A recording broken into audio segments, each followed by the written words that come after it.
ખાતે ભાડાપટ્ટેથી ફલઝાડ વાવવા માટે જમીન સરકારશ્રીમાં ડૉક્ટર ચાવડાએ પરત કરતા ત્યાં નેચર એજ્યુકેશન કેમ્પ 5 એકડમાં બનાવવાનું નિર્ણય થયું છે. એમાં અત્યારે 1200 જેટલા આંબા, ચીકુ, કોકોનટના ઝાડ આવેલા છે.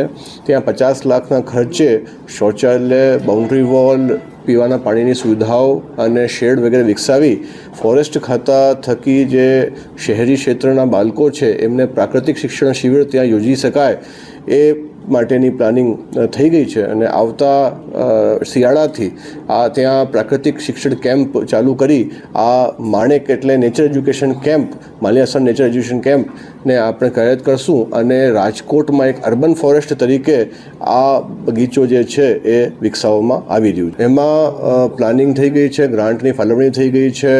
એમાં ટેન્ડરિંગ કરીને વર્ક પૂરા થતાં 6 મહિના જેવું લાગશે.